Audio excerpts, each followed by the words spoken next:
Assalamualaikum warahmatullahi wabarakatuh. Selamat pagi dan salam sejahtera untuk kita semua. Kami dari kelompok 11 akan mempresentasikan materi mengenai sistem kearsipan dan angka kecermatan arsip.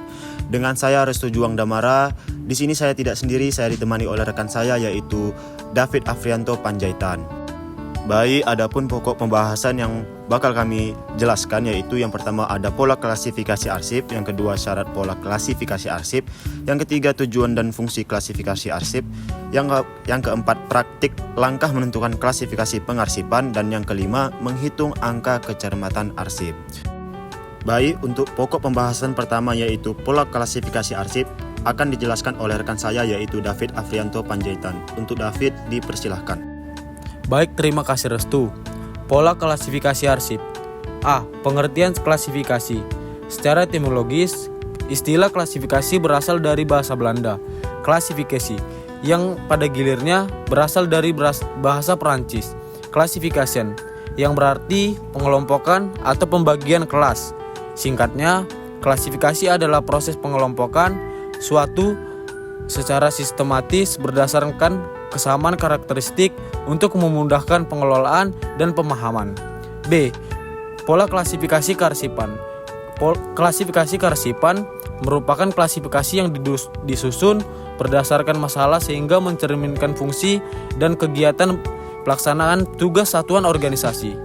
Pola klasifikasi arsip adalah pola pengaturan arsip secara berjenjang yang disusun berdasarkan hasil pelaksanaan fungsi dan tugas instansi atau organisasi menjadi beberapa kategori unit informasi. Pola ini bertujuan untuk pengelompokan arsip secara logis, sistematis, dan faktual agar memudahkan pengelolaan, penataan, penyimpanan, serta penemuan kembali arsip. Selanjutnya, yaitu pola klasifikasi arsip dibagi menjadi dua jenis utama.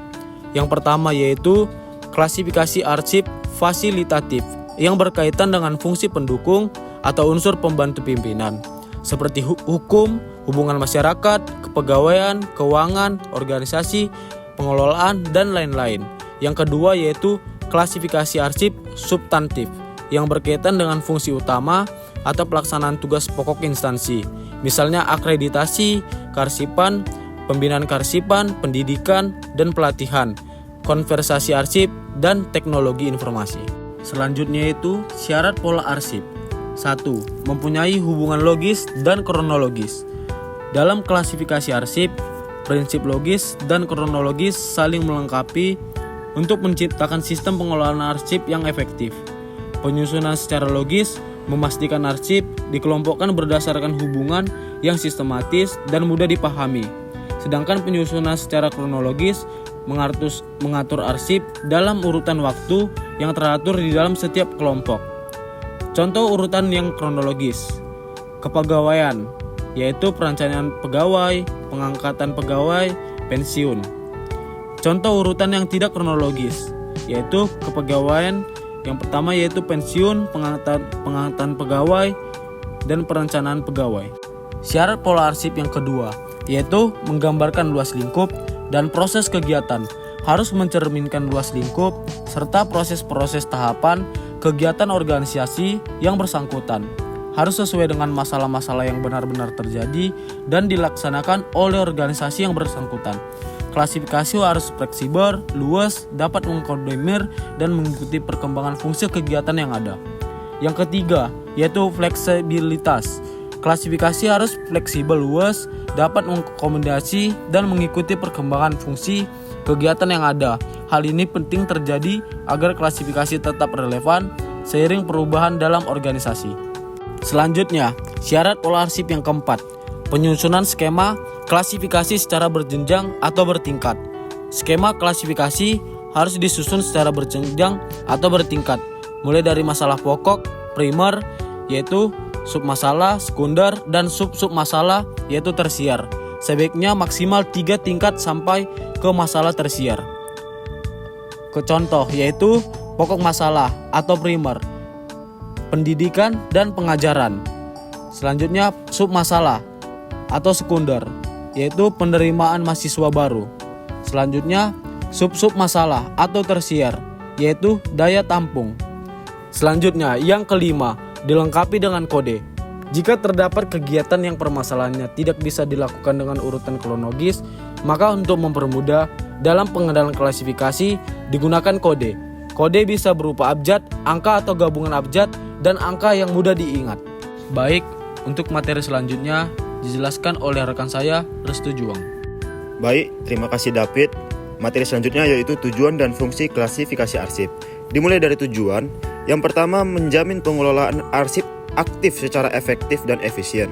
Yang kedua, menjamin arsip yang dicipta atau diterima dalam rangka pelaksanaan fungsi atau kegiatan organisasi dapat diatur dengan mudah, sehingga pertemuan kembali atau retrieval pun dapat segera tepat dan cepat. Dan fungsi dari klasifikasi arsip yang pertama, pengelompokan arsip secara sistematis. Yang kedua, memudahkan akses penggunaan penyimpanan dan penemuan kembali arsip. Ketiga, mengatur penyimpanan secara logis dan sistematis. Dan yang keempat, menjaga keberlanjutan administrasi dan operasional. Baik, selanjutnya praktik langkah menentukan klasifikasi pengarsipan. Terdapat beberapa langkah yang harus dilakukan untuk menentukan klasifikasi arsip yang efektif. Yang pertama, identifikasi jenis arsip. Langkah pertama yang harus dilakukan adalah mengidentifikasi fungsi pokok dan fungsi penunjang dari organisasi atau instansi. Setiap fungsi biasanya menghasilkan jenis arsip tertentu. Beberapa kategori yang umum dalam arsip seperti arsip keuangan, hukum, personalia, dan arsip administrasi. Yang kedua, menentukan struktur klasifikasi. Setelah diidentifikasi, langkah selanjutnya adalah menentukan sistem klasifikasi yang akan digunakan. Beberapa metode yang sering digunakan adalah berdasarkan subjek, keuangan, kepegawaian, kontrak.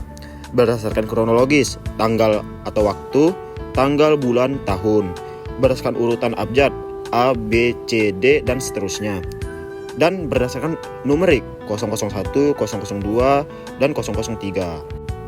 Baik, selanjutnya pemberian kode klasifikasi arsip. Setelah struktur ditentukan, setiap kategori arsip perlu diberi kode klasifikasi agar mudah dicari. Kode klasifikasi dapat dibuat lebih spesifik tergantung kebutuhan organisasi. Contoh, RRU-01 untuk laporan keuangan, ADM-01 untuk surat masuk. Keempat, penyimpanan arsip sesuai sistem klasifikasi. Untuk arsip fisik dapat disimpan di dalam folder atau lemari arsip yang diberi label sesuai kode klasifikasi. Untuk arsip digital dapat dikelompokkan dalam folder dengan nama yang jelas dan dapat diakses melalui sistem pencarian. Yang kelima, pengendalian dan pemeliharaan arsip. Mengupdate sistem klasifikasi apabila ada perubahan dalam struktur organisasi kebutuhan operasional. Meninjau arsip lama untuk menentukan apakah masih diperlukan bisa dipindahkan ke arsip inaktif. Mengatur jadwal pemusnahan arsip yang sudah tidak relevan dengan regulasi yang berlaku. Baik, materi selanjutnya yaitu menghitung angka kecermatan arsip. Angka kecermatan merupakan presentasi atau suatu perbandingan antara jumlah warkat tidak ditemukan atau WTK dengan jumlah warkat diketemukan atau WK. Angka kecermatan arsip adalah ukuran yang menunjukkan tingkat keakuratan dan efisiensi sistem penyimpanan arsip. Angka ini digunakan untuk menentukan sejauh mana sistem tersebut mampu memastikan bahwa arsip yang dicari dapat ditemukan dengan mudah dan tepat.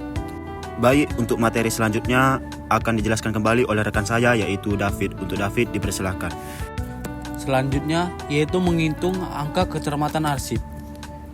Jika AK kurang dari 3%, maka sistem penyimpanan dan penemuan kembali arsip adalah cukup baik atau valid.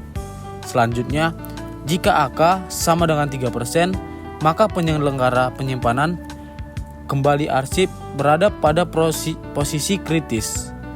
Dan yang terakhir, jika AK lebih dari 3%, hal ini mengindikasikan sistem yang digunakan harus mendapatkan proses penyimpanan kembali atau direvisi.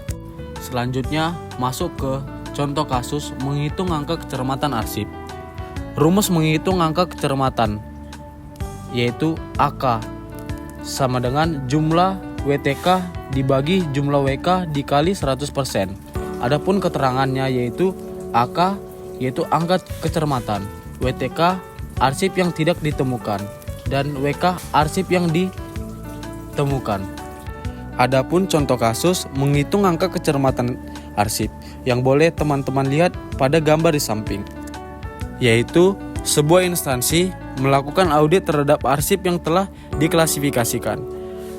Diperiksa sebanyak 250 arsip. Setelah audit, ditemukan bahwa 230 arsip sudah diklasifikasikan dengan benar, sedangkan 20 arsip salah klasifikasi.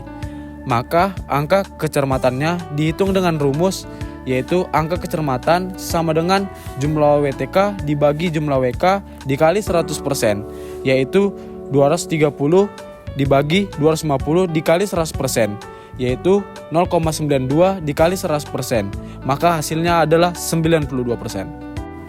Baik, itu saja penjelasan kami mengenai materi sistem kearsipan dan angka kecermatan arsip. Semoga teman-teman yang menonton video ini dapat memahami penjelasan dari kami. Mohon maaf bila ada salah kata atau perbuatan dari kami ucapkan terima kasih. Assalamualaikum warahmatullahi wabarakatuh. Selamat pagi, salam sejahtera.